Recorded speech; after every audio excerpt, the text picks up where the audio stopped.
우리 오늘 하나님 말씀 전도서 4장 7절로 12절 말씀입니다. 내가 또다시 해 아래서 헛된 것을 보았도다.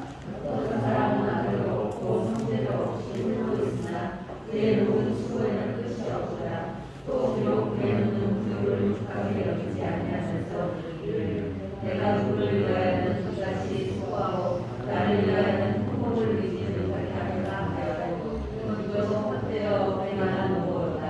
두 사람이 한 사람보다 나음은 그들이 수고함으로 좋은 상을 얻을 것입니다.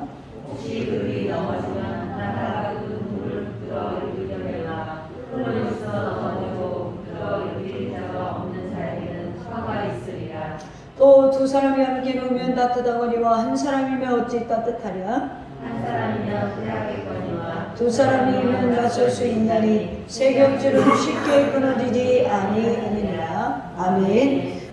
할렐루야. 우리 옆 사람과 인사할까요? 새해는 더욱 건승하십시오. 네, 새해 복 많이 받으시기를 바랍니다. 하늘에 신령한 복, 땅에 기름진 복이 우리 더생교회 모든 지체들 위해 임하기를 주님의 이름으로 축원합니다. 오늘 하나님 말씀의 제목은 더불어 사는 인간으로 만드셨습니다 라는 제목으로 저와 여러분이 은혜를 나누겠습니다. 더불어 사는 인간으로 만드셨습니다.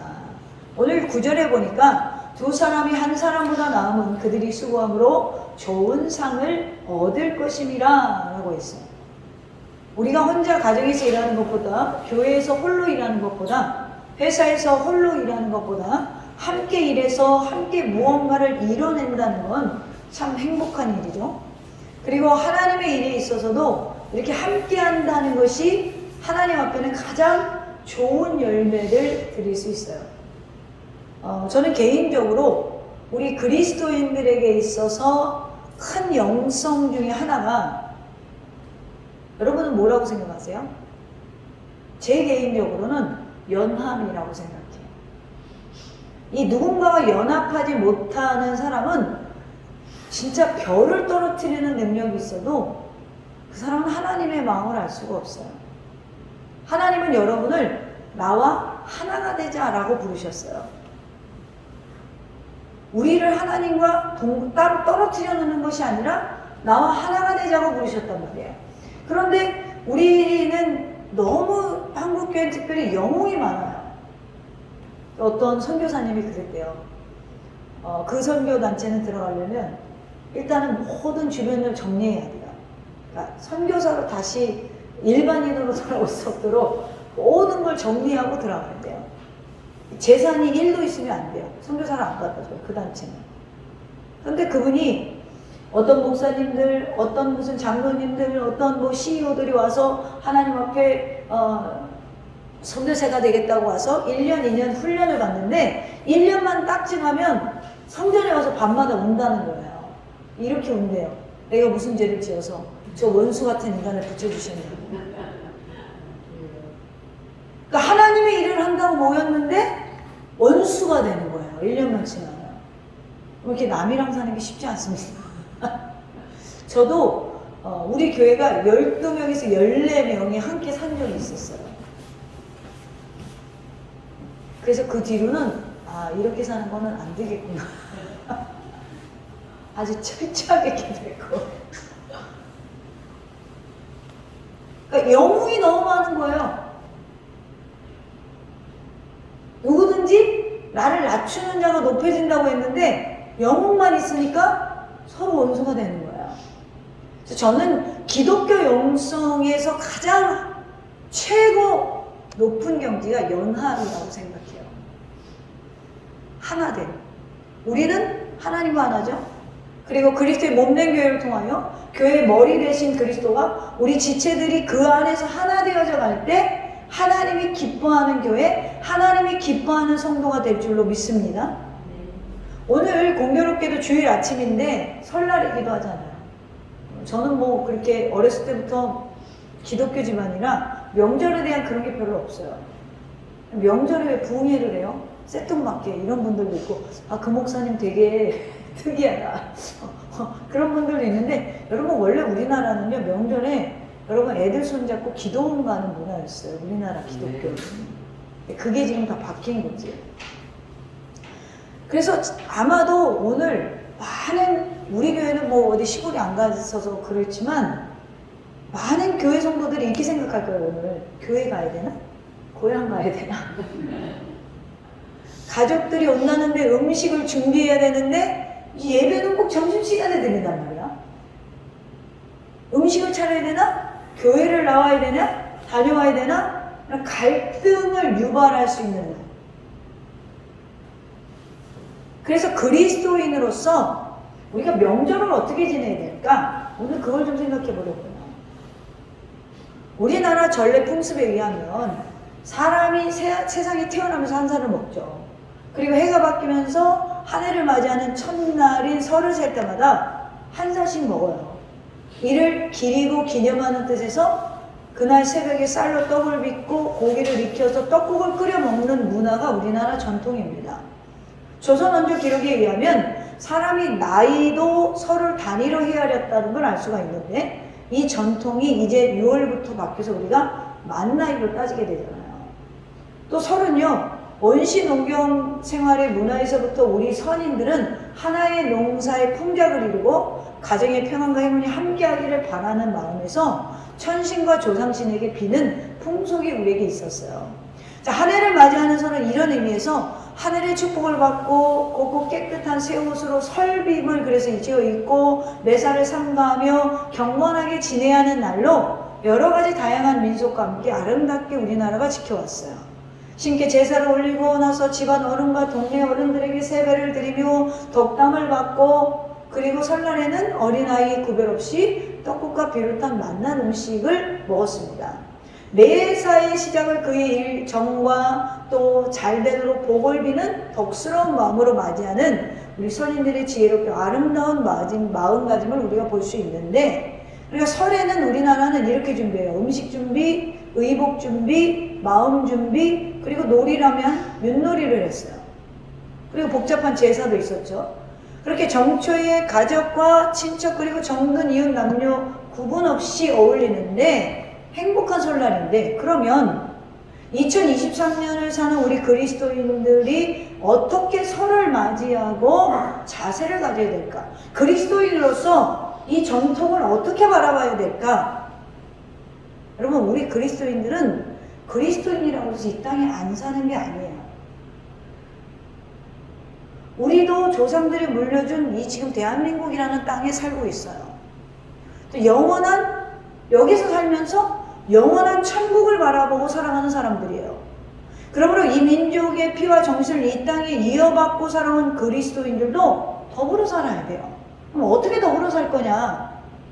세상 풍속은 무조건 나쁘다고 버려야 된다는 생각이 아닙니다. 그렇다고 해서 무조건 받아들여서도 안 돼요. 우리 그리스도인이 이 땅에 살지만 뭐가 있죠? 하나님 말씀이라는 기준이 있어요.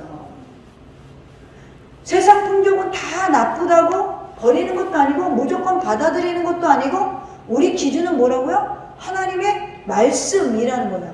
전통적인 것이 우리 민족의 미풍양속이 될 수 없어요. 고쳐서 이루면 고쳐야 되죠. 고치되 뭐 어떻게 고쳐야 돼요? 그 정신은 성경과 그 신앙의 전통에 입각하여 고쳐야 돼요. 어떤 분들이 아니야! 우상 섬기는 날이잖아. 우리랑 상관없어! 라고 하는 분들도 있습니다.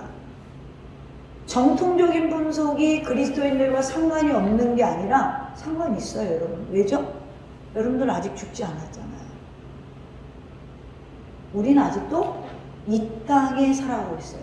그래서 여러분, 그리스도인들을 한마디로 표현하면 바다 위에 떠있는 저는 배와 같다라고 생각해요. 왜죠? 바다는 항해하고 있어요. 그러나 바닷물이 그 배에 침범하진 않아요. 우리가 세상에 있어요. 그런데 세상의 문화가 나를 침범하진 않아요. 왜 그러죠? 기준이 있기 때문에. 기독교와 관원상제의 편자인 박근원 박사라는 분이 있습니다. 그분이 정월초하루 연시제, 추석날의 감사제, 그리고 부모와 조부모 돌아가신 날 저녁에 드리는 추도식을 추모제라고 써봤으면 어떨지 하고 조심스럽게 제시한 적이 있어요. 설 명절에는 여러분 흩어졌던 가족들이 모이는 풍습이 있으니 이 모임을 통하여 진정한 제사를 누구에게 드리고 진정한 제사가 무엇인지를 알려서 하나님께 예배하고 부모님께 감사하는 선교의 기회로 연휴를 삼으라는 거예요.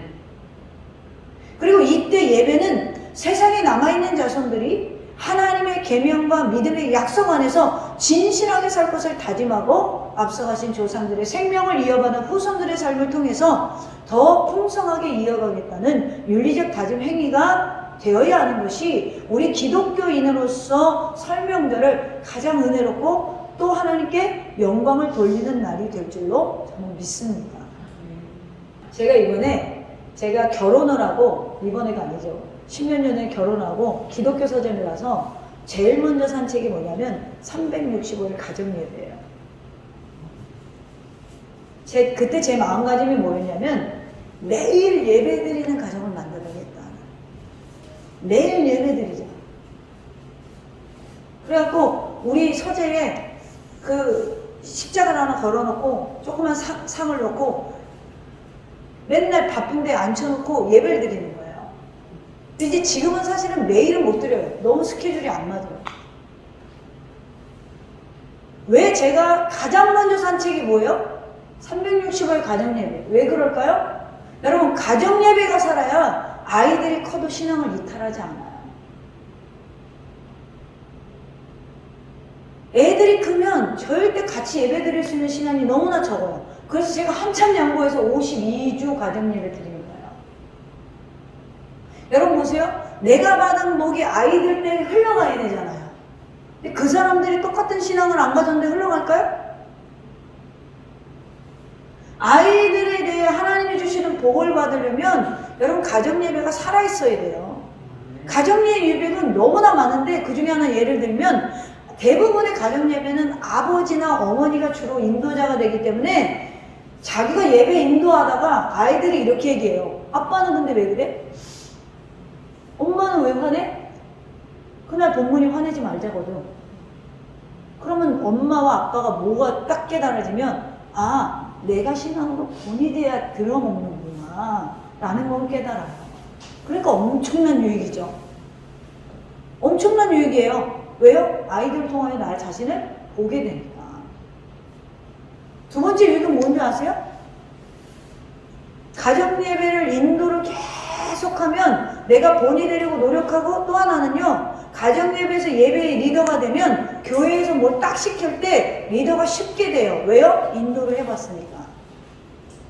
고기도 먹어본 사람이 맛을 알아요. 근데 가정에서 기도도 안 해, 예배도 안 해. 그러니까 딱 목사님이 뭐 하세요? 그러면 아니요, 못해요. 전 한 번도 해본 적이 없는데. 그럼 속으로 그러죠. 자랑이다. 이번 설에는 가족과 함께 오늘 저녁에 모여 앉아서 식사 전에 꼭 예배를 드리세요. 식구들과 함께, 가족과 함께, 친척과 함께 복음을 전할 수 있는.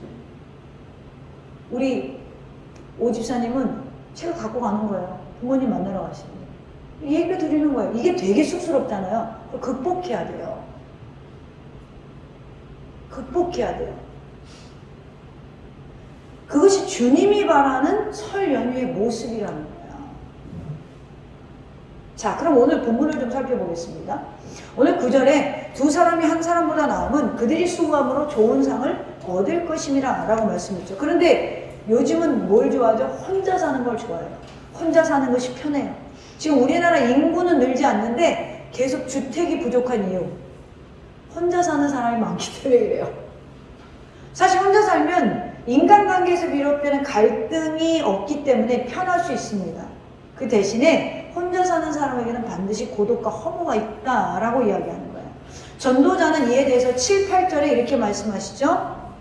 내가 또다시 해 아래서 헛된 것을 보았도다. 어떤 사람은 아들도 없고 형제도 없이 홀로 있으나 그의 모든 수고에는 끝이 없도다. 비록 그의 눈은 부유를 족하게 여기지 아니하면서 이르기를 내가 누구를 위하여 이같이 수고하고 나를 위하여 행복을 누리지 못하게 하는가 해도 이것도 어때요? 불행한 노고노라 라고 해요.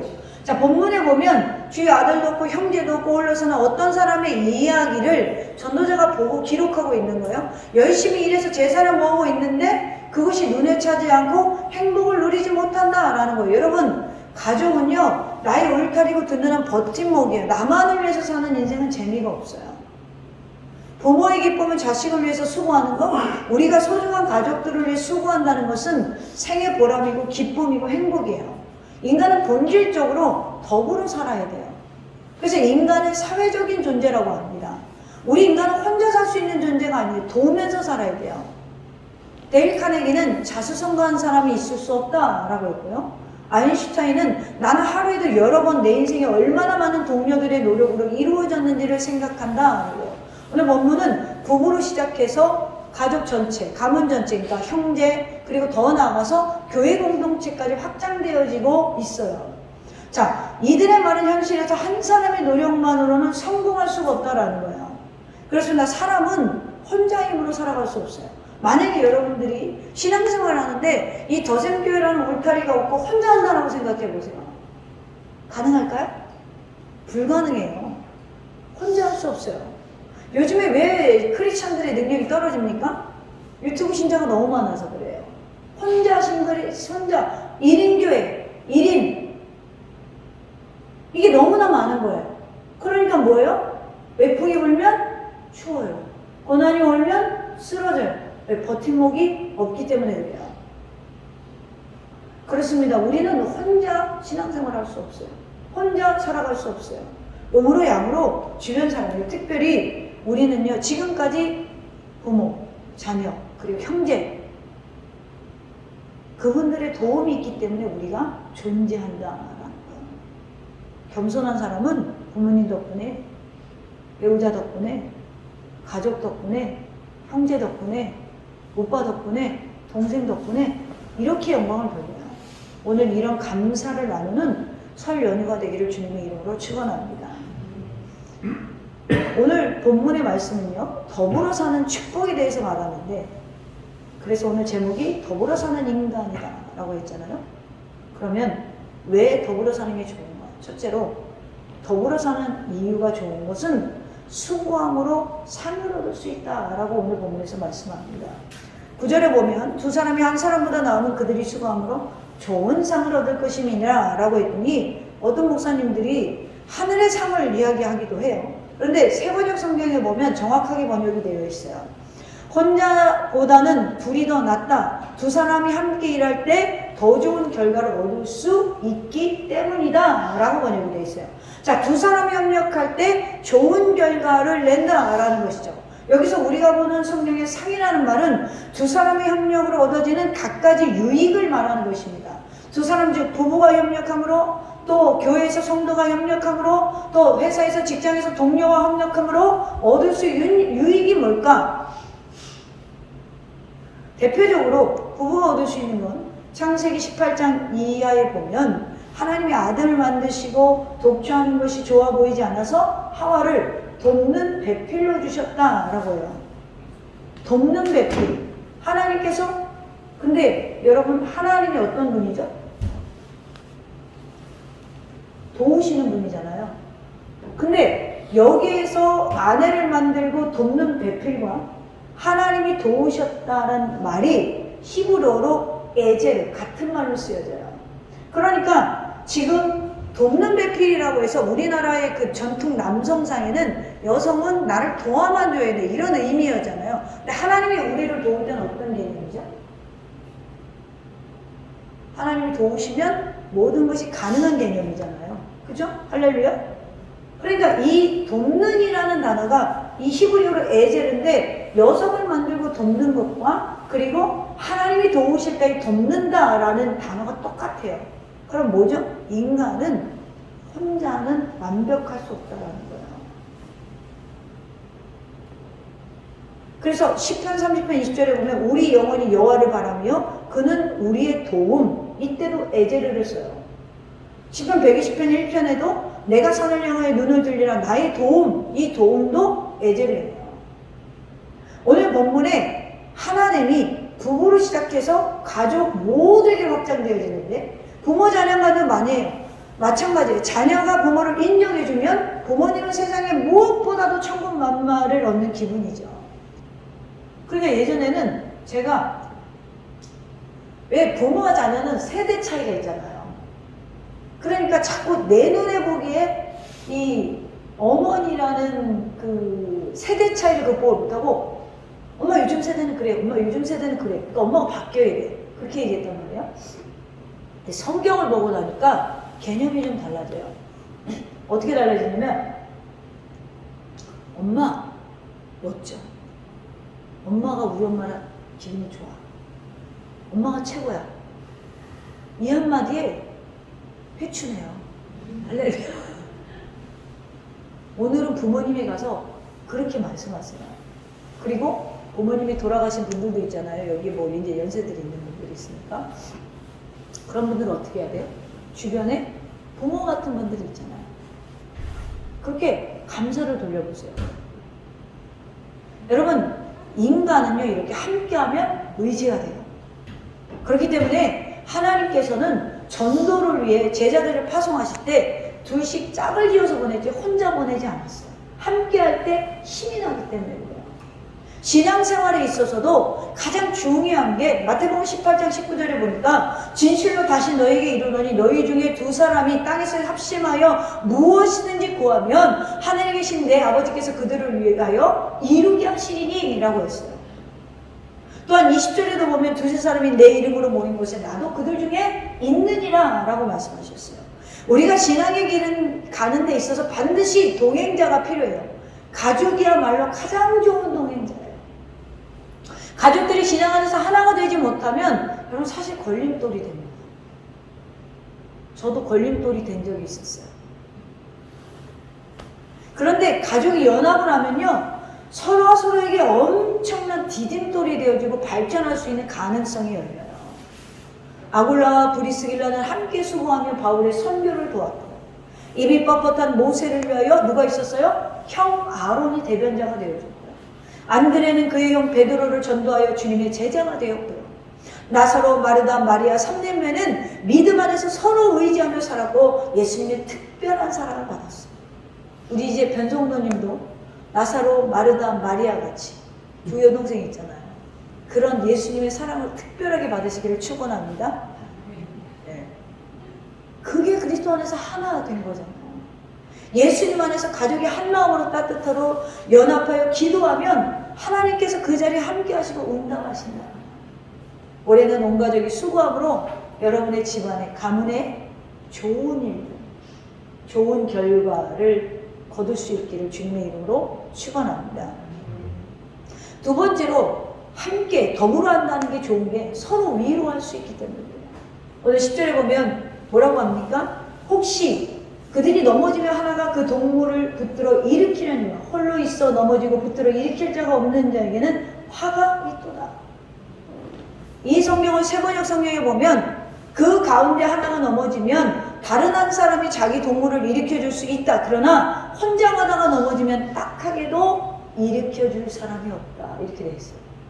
딱하다는 거예요. 신앙에는 반드시 이 동행하는 사람이 있어야 돼요.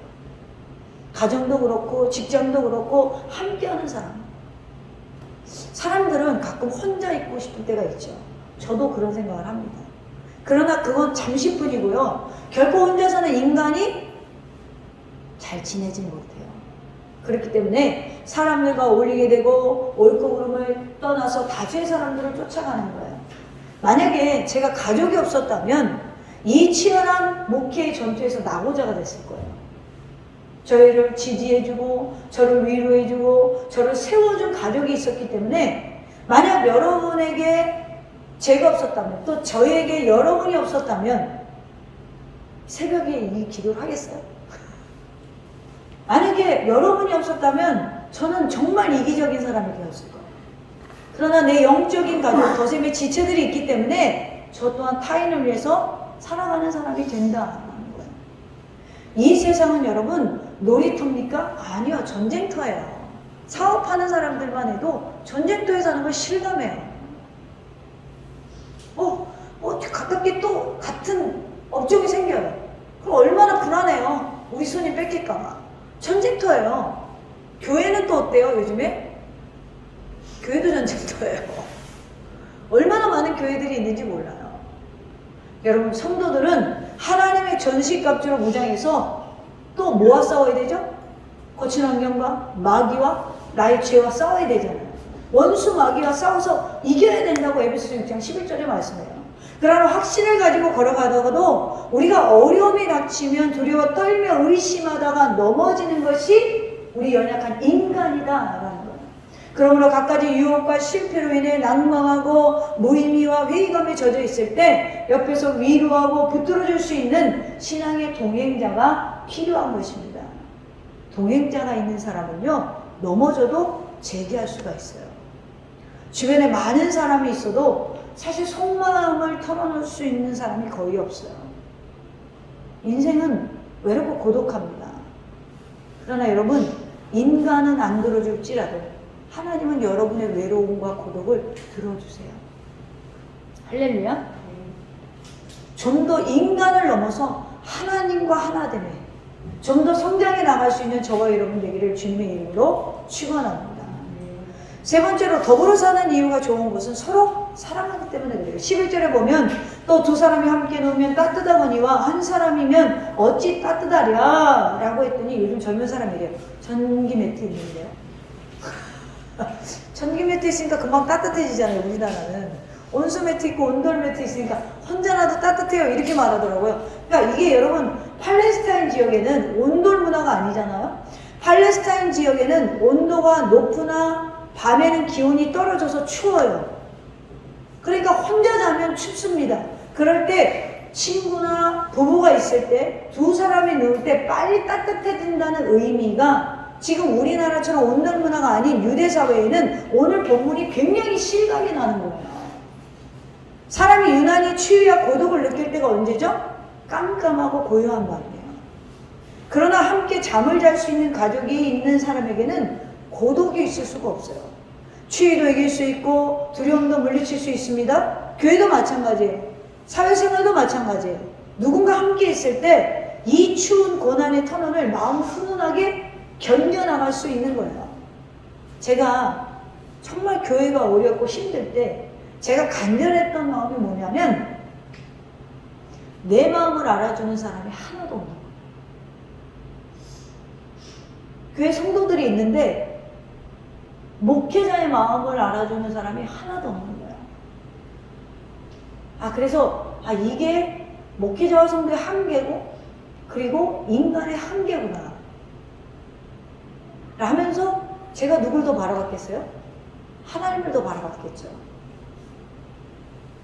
여러분, 그럴 때 누군가가 하나 마음에 탁 위로되는 한마디만 해도 마음이 따뜻해져요. 세상에는요, 같이 추위를 견뎌내줄 사람이 제가 고난을 당해보니까 없어요. 그러나 가장 그리스도 안에서 하나님이 맺어준 인연 가운데서 가장 끈끈한 대상은 가족이라는 거죠. 그리고 더 진한 건 뭐죠? 예수 그리스도의 피를 나눈 영적인 가족이라는 거예요. 우리가 그리스도 안에서 서로 사랑할 때 우리는 외풍을 막아낼 수 있고요. 고난의 추위를 같이 넉넉히 이겨낼 수 있어요. 내 입장, 나만 봐. 이런 마음은요, 하나가 될 수가 없어요. 누군가에게 저는 여러분 올해 그런 존재가 됐으면 좋겠어요. 추위를 훈훈하게 덮여줄 수 있는 사람. 그 마음에 추위가 왔을 때, 한겨울이 왔을 때, 내 한마디로 그 사람을 따뜻하게 만들 수 있는 사람. 우리 더샘교회 성도들이 먼저 이 안에서 사랑을 나눠서요. 저는 여러분들이 세상에 나가서 그 한마디를 전할 수 있는 사람이 되기를 주님의 이름으로 축복합니다. 마지막으로 네 번째로 더불어 사는 이유가 좋은 이유는 협력하여 승리할 수 있기 때문이래요. 오늘 12절에 보면 한 사람이면 패하겠거니와 두 사람이면 맞설 수 있나니 세 겹줄은 쉽게 끊어지지 아니하느니라. 맹수들이 사냥을 할 때 표적이 뭐죠? 무리해서 이탈하는 짐승을 봅니다. 마귀가 에덴 동산에서 첫사람을 타락할 때 아담과 하와가 떨어졌을 때를 공격했어요. 홀로 있던 하와에게 찾아와 유혹했고 그 결과 아담까지 떨어뜨리고 맙니다. 여러분, 홀로 있으면 유혹을 당하게 되고 죄를 짓고 넘어지기 쉬워요. 그러나 함께 있으면 승리할 수 있어요. 세겜죄는 쉽게 끊어지지 않습니다. 징기스칸이 자기 말년에 세 아들을 불러서 화살 하나씩 줍어서 꺾어보라고 했어요. 그러니까 다 쉽게 꺾여지죠. 그래서 이번에는 화살 셋을 주면서 다시 꺾어보라고 했어요. 아들들이 화살을 꺾지 못하는 거야. 화살 셋은 부러지지 않았습니다. 이때 징기스칸은 아들들에게 이렇게 말합니다. 내가 죽어도 서로 연합해라. 그러면 무너지지 않는다. 신앙생활은 여러분 더불어 하는 거예요. 하나님의 사람들이 합심할 때 능력이 나타나는 것입니다. 우리가 하나님 나라를 이루려 홀로 하려고 하지 말고 뜻이 맞는 사람들과 연합하며 함께 가야 돼요. 서로 돕고 서로 협력함으로 큰 일을 이루고 승리할 수 있는 성도들이 되시기를 주님의 이름으로 축원합니다. 사랑하는 성도 여러분, 지금은 1인 시대, 혼자가 좋고 혼자 하는 게 좋고, 그러나 그리스도 안에서 우리는 다 각 지체가 서로가 연결되어 있는 한 몸입니다. 누구는 손의 역할, 누구는 발의 역할, 누구는 눈의 역할, 누구는 목소리의 역할, 누구는 손가락의 역할. 누구나 다 이것을 맡고 있어야 우리 교회나 그리고 여러분의 가정은 형통하게 되고 더 발전하게 되는 줄로 믿습니다. 예수님께서는 사람들 앞에서 마가복음 3장 33절에 누가 내 어머니며 동생들이냐 라고 했고, 마가복음 3장 34절로 35절에 내 어머니와 내 동생들을 보라. 누구든지 하나님의 뜻대로 행하는 자는 내 형제요 자매요 어머니니라 라고 했어요. 성경은 우리에게 육신의 가족만을 가족이라고 말하고 있지 않아요. 여러분, 오늘 설입니다. 육신의 가족을 만날 겁니다. 그리고 오늘 우리는 먼저 영적인 가족을 만났고 하나님의 양식인 떡국보다 하나님의 말씀을 먼저 먹었어요. 여러분, 이제 우리는 하나님의 말씀을 먹고 영적인 가족들과 사랑을 나누고 세상에 나가서 세상의 가족들에게 뭘 해야 되겠죠? 하나님을 경외하고 하나님을 사랑함을 보여주세요. 그리고 그 사랑함 때문에 이번 연휴에도 여러분의 자존심, 여러분의 어떤 권위, 여러분의 어떤 입장 앞세우기보다 그들에게 먼저 낮아지시고 그들에게 먼저 베푸시고 그들을 먼저 사랑해 주시기를 축원합니다. 그리할 때 우리 형제가 변했네. 우리 자녀가 변했네. 우리 부모님이 변했네. 하나님께서는요, 가족을 하나로 봐요. 성도는 예수님 안에서 가족이죠. 우리는 한 가족입니다. 우리에게 가족을 주신 하나님을 깨닫고 또 육신의 가족을 주신 하나님의 은혜를 깨닫고 마음 훈훈하게 서로 격려하며 끝까지 승리할 수 있도록 세워주고 연합되어지는 우리 더생교회와 그리고 저와 여러분의 삶과 가정이 되어지는 설 연휴가 되기를 주님의 이름으로 축원합니다.